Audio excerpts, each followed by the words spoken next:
हृदय से धन्यवाद देता हूं, पावर ग्रिड कॉर्पोरेशन का हृदय से अभिनंदन भी करता हूं। मैं यहां के विधायक श्री प्रदीप शुक्ला जी को, विपिन सिंह जी को, श्री राम चौहान जी को, क्योंकि 3 विधानसभाएं इसमें सीधे जुड़ी हैं, और चौथी राजेश त्रिपाठी जी की भी, जो गीडा के साथ जुड़ चुकी हैं। यानी यहां सहजनवा से खींच करके राजेश त्रिपाठी जी धुलियापार तक लेके चले गए हैं। अब धुलियापार में भी उद्योग लग रहे हैं। मैं भी पिछले सप्ताह गया था, 3 दिसंबर को उधर। मैं भौचक था। जैसे पहले गोरखपुर शहर में अच्छे अच्छे मैरिज हॉल बने हुए थे, ऐसे दक्षिणांचल में आप चले जाएंगे, गांव गांव में बने हुए हैं। गांव गांव में रौनक थी। यानी विकास अब गांव तक भी पहुंचा है। अंतिम पायदान पर जो पंडित दीनदयाल उपाध्याय जी ने कहा था कि आर्थिक विकास का मापक बड़ी हवेली नहीं होती है, उसका मानक अंतिम पायदान पर पहुंचे हुए विकास की योजनाएं होंगी। और यह डबल इंजन सरकार के कारण गांव गांव तक पहुंचा हुआ विकास आज इस बात को प्रदर्शित करता है। हम लोगों ने पिछले 8 वर्ष में यहां पर जो निवेश करवाया है अकेले गीडा में, वह लगभग 12 से 15 हजार करोड़ रुपए का है। इसके माध्यम से अकेले गीडा क्षेत्र में, मैं गोरखपुर की, पिपराइच की, कैंपियरगंज की और अन्य जगह की बात नहीं कर रहा हूं, क्योंकि गीडा के क्षेत्र की बात कर रहा हूं मैं, लगभग 50,000 नौजवानों को सीधे सीधे नौकरी मिली है यहां पर इन सभी उद्योगों में। आपके बगल में ही वरुण बेवरेज का है, उसके बगल में ही अभी गीता प्रेस भी आ रहा है, उसके बगल में भी नए उद्योग लगे हैं। अब यहां पर गैलेंट के साथ साथ, अंकुर उद्योग के साथ साथ नए नए उद्योग आ रहे हैं। अब सीमेंट की फैक्ट्री भी गोरखपुर में ही लगने वाली है। गोरखपुर में गैलेंट ने तो लगा दी है और धुलियापार के पास भी लगने जा रही है।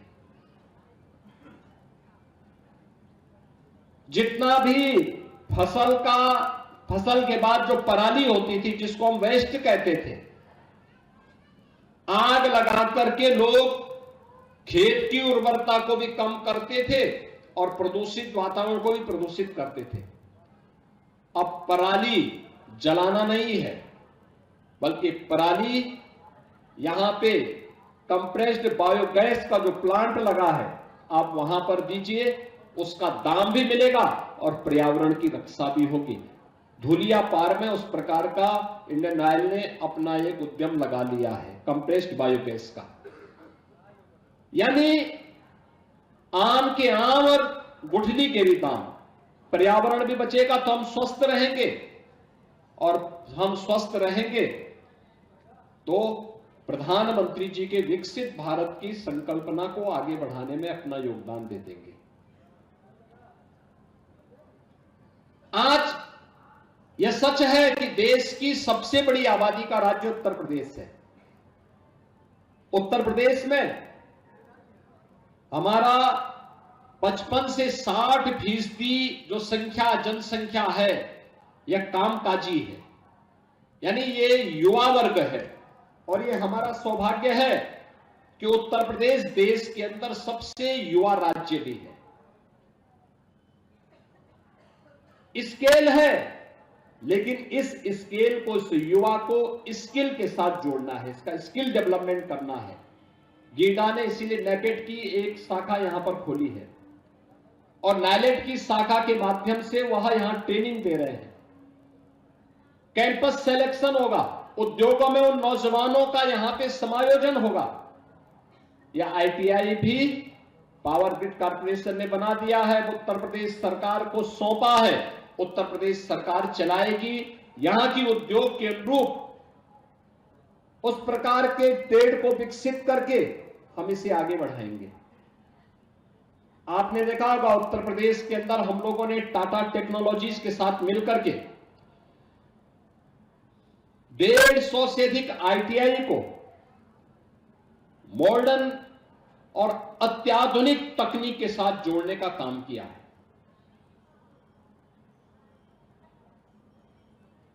इसको पूरे प्रदेश के अंदर फैलाने का काम हो रहा है। आज नौजवान ड्रोन के बारे में जान सके,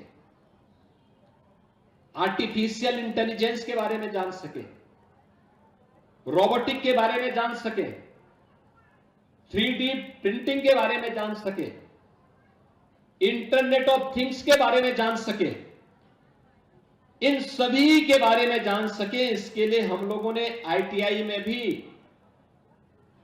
दीर्घकालीन और अल्पकालीन 2 प्रकार की योजनाओं को आगे बढ़ाने का हमने कार्य प्रारंभ किया है और उस प्रकार के ट्रेड को विकसित किया है। दीर्घकालीन योजना में हमने electric vehicle, advance CNC machining,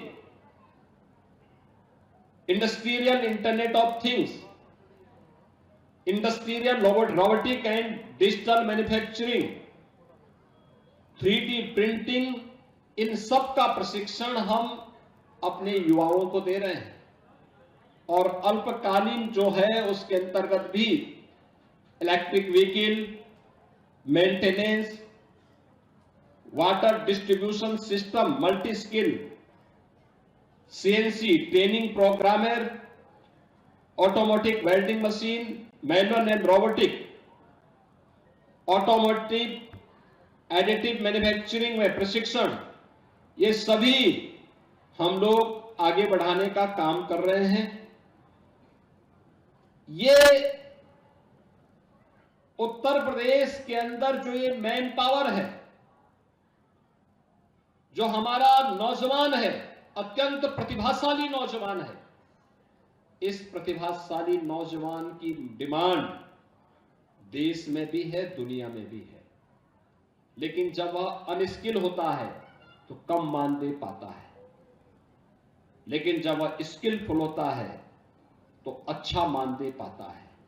याद करिए, हम लोगों ने जिन नौजवानों को इजराइल में भेजा था, लॉजिंग फूडिंग फ्री में उनकी वहां पर है और 1 यानी 1.25 लाख से लेकर 1.5 लाख रुपए महीना वे प्राप्त कर रहे हैं, रहना खाना मुफ्त में। अगर बड़े पैमाने पर आज जर्मनी मांग रहा है, जापान मांग रहा है, दुनिया के तमाम देशों में मांग हो रही है, अगर इन नौजवानों को उसके साथ हम ट्रेनिंग के साथ जोड़ करके, लैंग्वेज के साथ जोड़ करके उस कार्यक्रम को आगे बढ़ाएंगे तो देश और दुनिया के लिए अत्यंत उपयोगी होगा। और यह न केवल इन नौजवानों के हित में, बल्कि आने वाले समय में हम लोग देश के अंदर अच्छा मैन पावर उपलब्ध करवाने के एक हब के रूप में अपने आप को स्थापित कर पाएंगे। अभी यहां पर मत्स्य मंत्री अपनी बात कह रहे थे, मैं उनको कहूंगा कि कुशीनगर में महात्मा बुद्ध की महापरिनिर्वाण स्थली में हमारा कृषि और प्रौद्योगिकी विश्वविद्यालय बन रहा है और गोरखपुर में ही एक वेटनरी कॉलेज बन रहा है बेलीपार के पास, जो मत्स्य की नई ट्रेनिंग देने का सेंटर है। यह वेटनरी कॉलेज के लिए आप चिन्हित करिए, जो बेलीपार के पास बन रहा है। राही को भी मदद मिल जाएगी उससे, क्योंकि ये लोग आमी नदी के किनारे किनारे अपना जीवन यापन करते हैं। आज के इस अवसर पर मैं एक बार फिर से इस सौगात के लिए पावर ग्रिड कॉर्पोरेशन को हृदय से धन्यवाद देता हूं।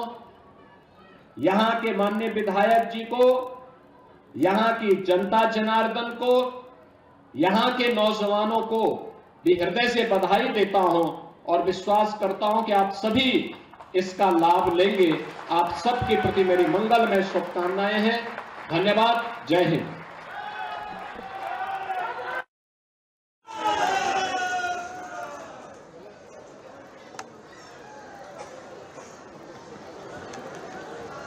बहुत बहुत धन्यवाद माननीय। धूप संघर्ष की जिनके पथों पर बिखर जाती है, परिश्रम बन के मोती उनके भालों को सजाती है। रहे सब मौन या मुखरित, माना जो कभी विचलित।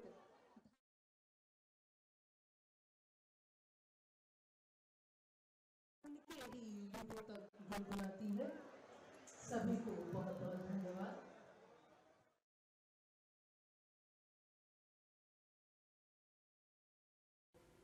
तो ये लाइव तस्वीरें भी आपको गोरखपुर से हम दिखा रहे थे, जहां पर सीएम योगी आदित्यनाथ का संबोधन आपने सुना।